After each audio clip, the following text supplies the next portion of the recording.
Hello friends, welcome back.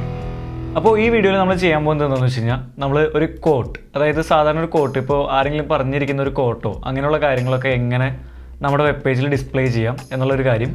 പിന്നെ block coat എന്ന് പറഞ്ഞ് വേറൊരു കാര്യമുണ്ട്. ബ്ലോക്ക് കോട്ട് എന്താണെന്ന് വെച്ച് കഴിഞ്ഞാൽ ഇപ്പോൾ സാധാരണ ഒരു കോട്ട് എന്ന് പറഞ്ഞാൽ ചിലപ്പോൾ ഒറ്റ ലൈനേ ഉണ്ടാവുള്ളൂ. ആ സമയം ഒരു ബ്ലോക്ക് മൊത്തം, അതായത് ഒരു പാരഗ്രാഫ് ഫുള്ളുള്ള കോട്ട്സ് ചിലതുണ്ട്. അങ്ങനെയുള്ള കോട്ട്സ് എങ്ങനെ ഡിസ്പ്ലേ ചെയ്യാം എന്നുള്ളതാണ് ബ്ലോക്ക് കോട്ട് എന്ന് പറയുന്ന ടാഗ് യൂസ് ചെയ്യുന്നത്. ഓക്കെ, ഇനി അടുത്ത കാര്യം എന്ന് പറയുന്നത് പ്രീ ഫോർമാറ്റഡ് ആയിട്ടുള്ള ടെക്സ്റ്റ്. അതായത് ഇപ്പോൾ നമ്മൾ ഇത്ര നേരം കണ്ടുകൊണ്ടിരുന്ന എല്ലാ ടെക്സ്റ്റും നമ്മൾ കറക്റ്റ് ആ പ്രോഗ്രാം എഴുതുന്ന സമയത്ത് തന്നെ അതിൻ്റെ ഫോർമാറ്റ് സെറ്റ് ചെയ്യണം. അതായത് ഇപ്പോൾ ന്യൂ ലൈൻ തുടങ്ങണമെങ്കിലും ഒരു സ്പേസ് ഇടണമെങ്കിലൊക്കെ പ്രത്യേകിച്ച് നമ്മൾ പറയണം. പക്ഷേ നമുക്കത് നേരത്തെ ചെയ്തുകൊണ്ട് ഇത് പ്രീ ഫോർമാറ്റഡ് ടെക്സ്റ്റാന്ന് പറഞ്ഞ് കാണിക്കാവുന്ന ഒരു ടാഗ്, അതാണ് പ്രീ ഫോർമാറ്റഡ് ടാഗ്. ഇനി അടുത്ത കാര്യം എന്ന് പറയുന്നത് അഡ്രസ്സ് ഷോ ചെയ്യാനാണ്. അതായത് ഇപ്പോൾ നമ്മുടെ നോർമലി ഇപ്പോൾ നമ്മൾ പ്രോഗ്രാം ചെയ്യുന്ന ആളുടെ അഡ്രസ്സോ അല്ലെങ്കിൽ ആ വെബ്സൈറ്റിൻ്റെ അഡ്രസ്സോ കൊടുക്കുന്നത് അഡ്രസ് ടാഗിൻ്റെ ഉള്ളതാണ്. അപ്പോൾ അഡ്രസ് ടാഗ് നമ്മൾ നോക്കും. പിന്നെ കമൻറ്റ്സ് എങ്ങനെ ടൈപ്പ് ചെയ്യാം എന്നുള്ളത് നമ്മൾ നോക്കും. അപ്പോൾ നമുക്ക് ഫസ്റ്റ് തന്നെ കോട്ട് ടാഗ് നോക്കാം. കോട്ട് ടാഗ് എന്ന് പറഞ്ഞു കഴിഞ്ഞാൽ ആ ടാഗ് ക്യൂ എന്ന് പറയുന്ന ടാഗാണ് നമ്മൾ യൂസ് ചെയ്യുന്നത് കോട്ട് ടാഗിന്. അപ്പോൾ ഒരു കോട്ട് നമുക്ക് എഴുതണമെങ്കിൽ there is nothing in anything but one who realises this finds everything from nothing. ഇതൊരു കോട്ടാണ്. ഈ കോട്ട് നമുക്ക് അതിനകത്ത് കാണിക്കണമെങ്കിൽ, അതായത് നമ്മുടെ ആ ഒരു വെബ്സൈറ്റിൽ ഷോ ചെയ്യണമെങ്കിൽ ഏത് ടാഗ് നമുക്ക് യൂസ് ചെയ്യാം? ഈ ക്യൂ ടാഗ് നമുക്ക് യൂസ് ചെയ്യാം. അപ്പോൾ നമ്മുടെ വെബ്സൈറ്റ് ഇവിടെ ഓൾറെഡി റെഡിയാണ്. ഇതിൽ നമുക്ക് ബോഡിയുടെ ഉള്ളിൽ നമുക്ക് ആ കോട്ട് ഷോ ചെയ്യണം. അപ്പോൾ നമുക്കത് നോക്കാം. ഞാൻ ജസ്റ്റ് ഇവിടെ നിന്ന് ആ കോട്ട് ഒന്ന് കോപ്പി ചെയ്യുന്നു. നമ്മുടെ വിൻഡോയിൽ ബോഡിയുടെ ഉള്ളിലായിട്ട് ഞാൻ ക്യൂ ടാഗ് ഓപ്പൺ ചെയ്യുന്നു. ക്യൂ ടാഗ് ഫോർ കോഡ്സ് ആണ്. അതായത് എന്ത് കോഡ്സ് എഴുതണമെങ്കിലും ക്യൂ ടാഗിൻ്റെ ഉള്ളിലാണ് നമ്മൾ എഴുതുക. ക്യൂ ടാഗിൻ്റെ ഉള്ളിൽ ഞാൻ ഈ കോട്ട് പേസ്റ്റ് ചെയ്യുന്നു. പേസ്റ്റ് ചെയ്തതിന് ശേഷം നമ്മുടെ ക്യൂ ടാഗ് ക്ലോസ് ചെയ്യുന്നു.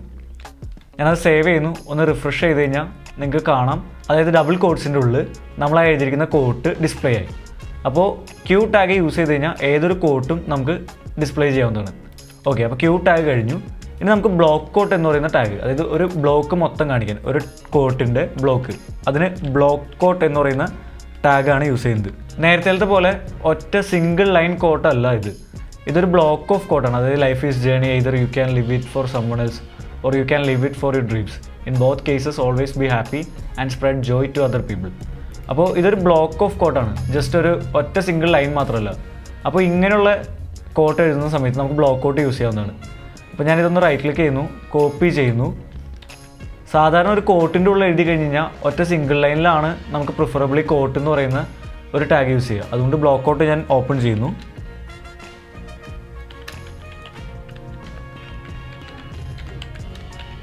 ബ്ലോക്ക് ഔട്ട് ഓപ്പൺ ചെയ്തതിന് ശേഷം നമ്മുടെ ഈ ബ്ലോക്ക് ഞാൻ പേസ്റ്റ് ചെയ്യുന്നു. അത് കഴിഞ്ഞ ശേഷം ഞാൻ ആ ടാഗ് ക്ലോസ് ചെയ്യുന്നു. സേവ് ചെയ്യുന്നൊന്ന് റിഫ്രഷ് ചെയ്ത് കഴിഞ്ഞാൽ നിങ്ങൾക്ക് കാണാം.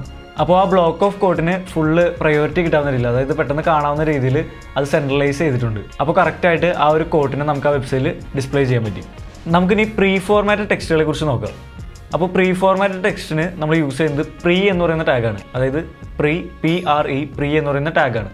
അപ്പോൾ ഈ ടാഗ് എന്താ ചെയ്യുന്നതെന്ന് വെച്ച് കഴിഞ്ഞാൽ, നമ്മൾ ആദ്യം ടെക്സ്റ്റൊക്കെ ടൈപ്പ് ചെയ്തുകൊണ്ടിരുന്ന സമയത്ത് നമുക്കൊരു സ്പേസ് ഇടണമെന്നുണ്ടെങ്കിൽ ഒരു നോൺ ബ്രേക്കിംഗ് സ്പേസ് നമ്മൾ പ്രത്യേകിച്ച് മെൻഷൻ ചെയ്യണം. അതായത് ഒരു NBSP സെമിക്കോളൻ എന്നുള്ളത് കറക്റ്റായിട്ട് പറഞ്ഞാൽ മാത്രമാണ് ഒരു സ്പേസ് അവിടെ ഇടുള്ളൂ. ഇനി ഒരു ലൈൻ ബ്രേക്ക് ചെയ്ത് പുതിയ ലൈൻ തുടങ്ങണമെങ്കിലോ ബ്രേക്ക് എന്നുള്ള ടാഗ് നമ്മളവിടെ യൂസ് ചെയ്യണം. അപ്പോൾ നമ്മൾ എങ്ങനെയൊക്കെ ടൈപ്പ് ചെയ്ത് വെച്ചാൽ, അതായത് പ്രോഗ്രാമിൻ്റെ ഉള്ള എങ്ങനെയൊക്കെ നമ്മൾ ടെക്സ്റ്റ് ടൈപ്പ് ചെയ്ത് വെച്ചാലും നമ്മൾ ഈ പറയുന്ന ടാഗുകൾ യൂസ് ചെയ്താൽ മാത്രമാണ് ഈ ന്യൂ ലൈനും സ്പേസും ഒക്കെ വരുള്ളൂ.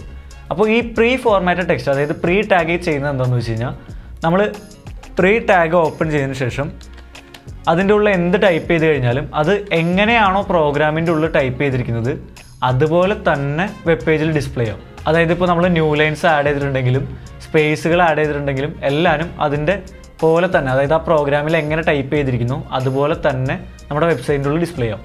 അപ്പോൾ നമുക്കിവിടെ പ്രീ ഫോർമാറ്റഡ് ആയിട്ടുള്ള കുറച്ച് ടെക്സ്റ്റ് കിടക്കുന്നുണ്ട്. അതായത് നേരത്തെ ഫോർമാറ്റ് ചെയ്ത് വെച്ചിട്ടുള്ളത്, അതായത് സ്പേസുകളൊക്കെ ഇട്ടിട്ടുണ്ട്, ഇതിനകത്ത് ന്യൂ ലൈൻസ് ഇട്ടിട്ടുണ്ട്, അങ്ങനെയുള്ളൊരു പാരഗ്രാഫ് ഇവിടെ ഉണ്ട്. അപ്പോൾ ഈ പാരഗ്രാഫ് നമുക്ക് അങ്ങനെ തന്നെ എടുത്ത് ജസ്റ്റ് ഒന്ന് നമ്മുടെ പ്രോഗ്രാമിലേക്ക് കോപ്പി ചെയ്യാം.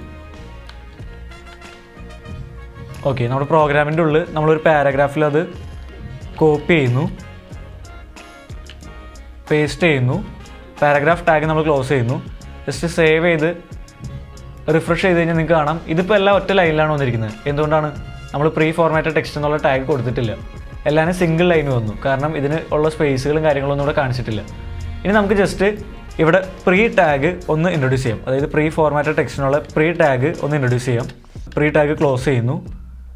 ഇനി ഞാൻ ജസ്റ്റ് ഒന്ന് സേവ് ചെയ്തിട്ട് ഒന്ന് റിഫ്രഷ് ചെയ്ത് കഴിഞ്ഞാൽ നിങ്ങൾക്ക് കാണാം നേരത്തെ എങ്ങനെ ടൈപ്പ് ചെയ്തിരുന്നു, അതായത് ഹലോ കഴിഞ്ഞ് സ്പേസ് ഇട്ടിരിക്കുന്നു, അതുപോലെ തന്നെ ഇവിടെ പ്രിൻ്റായി. അതായത് നമ്മൾ ആ പ്രോഗ്രാമിൽ എങ്ങനെ ടൈപ്പ് ചെയ്തിരിക്കുന്നു അതുപോലെ തന്നെ ഇവിടെ നമുക്ക് പ്രിൻ്റായി കിട്ടി, അതായത് നമ്മുടെ വെബ്സൈറ്റിൽ ഡിസ്പ്ലേ ആയി.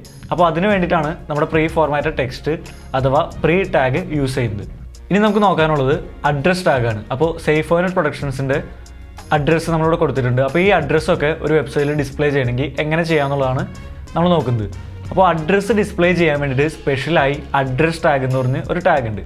അപ്പോൾ അഡ്രസ് ടാഗ് ലെസ് ദാനിൽ തുടങ്ങും, ADDRESS അഡ്രസ്സ് എന്ന് പറയും. അത് കഴിഞ്ഞിട്ട് ഗ്രേറ്റർ ദാനിൽ ക്ലോസ് ആവും. അപ്പോൾ അഡ്രസ് ടാഗ് യൂസ് ചെയ്തിട്ടാണ് നമ്മളൊരു അഡ്രസ്സൊക്കെ മെൻഷൻ ചെയ്യുന്നത്. അപ്പോൾ ഈ Safeonnet പ്രൊഡക്ഷൻസിൻ്റെ അഡ്രസ്സ് ഞാൻ കോപ്പി ചെയ്തിട്ട് നമ്മുടെ പ്രോഗ്രാമിലേക്ക് പോയിട്ട് ഞാൻ അഡ്രസ് ടാഗ് ഓപ്പൺ ചെയ്യുന്നു. അഡ്രസ്സാണ് എനിക്ക് ടൈപ്പ് ചെയ്യേണ്ടത്. അപ്പോൾ അഡ്രസ് ടാഗ് ഓപ്പൺ ചെയ്യുന്നു. അഡ്രസ് ടാഗ് ഓപ്പൺ ചെയ്തതിന് ശേഷം ഞാൻ അതിൻ്റെ ഉള്ളിൽ ആ ടാഗിൻ്റെ ഉള്ളിൽ അതൊരു കണ്ടെയ്നർ ടാഗാണ്. അപ്പോൾ ഓപ്പൺ ടാഗും ക്ലോസിംഗ് ടാഗും ഉണ്ടാവും. ആ ടാഗിൻ്റെ ഉള്ളിൽ നമ്മുടെ അഡ്രസ്സ് പേസ്റ്റ് ചെയ്യുന്നു. ഇപ്പോൾ നമ്മുടെ അഡ്രസ്സ് നമ്മൾ പേസ്റ്റ് ചെയ്തു. ഞാൻ സേവ് ചെയ്ത് ഒന്ന് റിഫ്രഷ് ചെയ്ത് കഴിഞ്ഞ് കഴിഞ്ഞാൽ നമ്മുടെ അഡ്രസ്സ് ഇറ്റാലിക്സിലാണ് വന്നിരിക്കുന്നത്. അതായത് അഡ്രസ് ടാഗ് യൂസ് ചെയ്യുന്നത് നമ്മുടെ ഇറ്റാലിക്സ് ഫോണ്ടാണ്. അപ്പോൾ അഡ്രസ്സ് കറക്റ്റായിട്ട് വന്നു. ഇവിടെ നമ്മൾ ബ്രേക്ക് ചെയ്തിരിക്കുന്നത് കറക്റ്റായിട്ട് വന്നിട്ടില്ല, കാരണം ന്യൂ ലൈൻ സ്റ്റാർട്ട് ചെയ്തൊന്നും നമ്മൾ പ്രത്യേകിച്ച് മെൻഷൻ ചെയ്തില്ല. അപ്പോൾ നമുക്ക് ജസ്റ്റ് ബ്രേക്ക് ചെയ്ത് കൊടുക്കാം. ഓരോ ലൈൻ കഴിയുമ്പോഴും ബ്രേക്ക് ചെയ്തതിന് ശേഷം ഞാൻ സേവ് ചെയ്യുന്നു. ഒന്ന് റിഫ്രഷ് ചെയ്ത് കഴിഞ്ഞാൽ നമ്മുടെ അഡ്രസ്സ് കറക്റ്റായിട്ട് ഇവിടെ വന്നിട്ടുണ്ട്. അപ്പോൾ അഡ്രസ്സ് മെൻഷൻ ചെയ്യാൻ, അതായത് ഇപ്പോൾ ഒരു വെബ്സൈറ്റിൻ്റെ ഓണറിൻ്റെ അഡ്രസ്സ് അങ്ങനെയുള്ള കാര്യങ്ങളൊക്കെ അഡ്രസ്സ് മെൻഷൻ ചെയ്യാൻ നമ്മൾ യൂസ് ചെയ്യുന്നത് അഡ്രസ് ടാഗാണ്. ഇനി നമ്മൾ സാധാരണ ഒരു പ്രോഗ്രാമൊക്കെ ടൈപ്പ് ചെയ്യുന്ന സമയത്ത് ആ പ്രോഗ്രാമിൻ്റെ ഉള്ളിൽ മറ്റുള്ളവർ വായിച്ചു കഴിഞ്ഞാൽ, അതായത് പുറത്തുനിന്നുള്ള നമ്മളല്ലാതെ വേറൊരു പ്രോഗ്രാമർ അത് വായിച്ചു കഴിഞ്ഞ് കഴിഞ്ഞാൽ അയാൾക്ക് മനസ്സിലാവുന്ന രീതിയിൽ കുറച്ച് ഡോക്യുമെൻറ്റേഷൻ ചെയ്യും. അതായത് കുറച്ച് കമൻസൊക്കെ അതിനകത്ത് എഴുതിരും. ആ കമൻസ് എന്ന് പറഞ്ഞു കഴിഞ്ഞാൽ നമ്മുടെ വെബ്സൈറ്റിലൊന്നും ഡിസ്പ്ലേ ആവില്ല, അതായത് ഔട്ട്പുട്ടിലൊന്നും അത് ഡിസ്പ്ലേ ആവില്ല. പക്ഷേ നമ്മുടെ ബാക്ക്ഗ്രൗണ്ട് കോഡ് വായിക്കുന്ന സമയത്ത് കറക്റ്റായിട്ട് മനസ്സിലാവുന്ന രീതിയിൽ എഴുതിയിരിക്കുന്ന കുറച്ച് കാര്യങ്ങളായിരിക്കും ഈ കമൻസിലുള്ളത്. അപ്പോൾ അതുപോലുള്ള കമൻറ്റുകൾ ആഡ് ചെയ്യാൻ, അതായത് ബ്രൗസറിൽ ഡിസ്പ്ലേ ചെയ്യാത്ത പ്രോഗ്രാമിൻ്റെ കോഡിൽ മാത്രം ഡിസ്പ്ലേ ചെയ്യുന്ന കമൻറ്റുകൾ എഴുതാൻ യൂസ് ചെയ്യുന്ന ഒരു മെത്തേഡ് ഉണ്ട്. അതെങ്ങനെയാണെന്ന് നമുക്ക് നോക്കാം. നമ്മളത് ചെയ്യുക എങ്ങനെയാണെന്ന് വെച്ച് കഴിഞ്ഞാൽ ഒരു ലെസ് ദാൻ സൈൻ ഇടും, അത് കഴിഞ്ഞൊരു എക്സ്ക്ലമേഷൻ മാർക്ക്, 2 ഹൈഫൺ. ഈ ഹൈഫൺ ഇട്ടതിന് ശേഷം നമ്മൾ എന്ത് ടൈപ്പ് ചെയ്ത് കഴിഞ്ഞാലും ഇതെല്ലാം കമൻ്റായിട്ടായിരിക്കും വരുന്നത്. Hi, this is A comment എന്ന് ഞാൻ ടൈപ്പ് ചെയ്യുന്നു. ഇനി കമൻറ്റ് കഴിഞ്ഞ് കഴിയുമ്പോൾ അത് നമ്മൾ ക്ലോസ് ചെയ്യണം. കമൻറ്റ് കഴിഞ്ഞു എന്നുള്ളതിന് കാണിക്കാൻ വേണ്ടിയിട്ട് 2 പ്രാവശ്യം ഹൈഫോൺ ഇടുന്നു, ഒരു ഗ്രേറ്റർ ദാൻ ഇട്ട് കഴിഞ്ഞ് കഴിഞ്ഞാൽ ആ കമൻറ്റ് ക്ലോസ് ആയി. ഇവിടെ ഒരു കമൻറ്റ് ഞാൻ ഇട്ടിട്ടുണ്ട്, അതായത് അഡ്രസ് ടാഗിന് മുമ്പായിട്ട് ഒരു കമൻറ്റ് ഇട്ടിട്ടുണ്ട്. ഞാൻ ജസ്റ്റ് ഒന്ന് സേവ് ചെയ്ത് റിഫ്രഷ് ചെയ്ത് കഴിഞ്ഞാൽ നിങ്ങൾക്ക് ഈ വെബ് ബ്രൗസറിൽ കാണാം. അതായത് യാതൊരുവിധ മാറ്റങ്ങളും നമ്മുടെ പ്രോഗ്രാമിൽ വന്നിട്ടില്ല, അതായത് പ്രോഗ്രാമിൻ്റെ ഔട്ട്പുട്ടിൽ വന്നിട്ടില്ല. പക്ഷേ പ്രോഗ്രാമിൻ്റെ ഉള്ളിൽ ഒരു കമൻറ്റ് ഉണ്ട് താനും.